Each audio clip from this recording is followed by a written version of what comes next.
Ito guys, oh. Palit tayo ng King Spring lift up. 3 inches, 4 inches po ito. Yan. Yan po panlikod. Ito po yung sa harap. Yan. Yan din yung upper arm. Montero 2009 model. Ayan. Ayan guys. Itong kasama ko guys. Mga gwapo guys. Yan.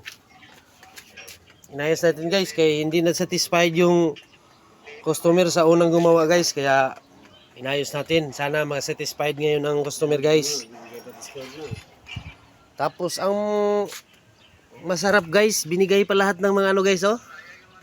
Yung mga parts na papalitan, binigay pa sa akin lahat guys. Napakabait ang customer guys.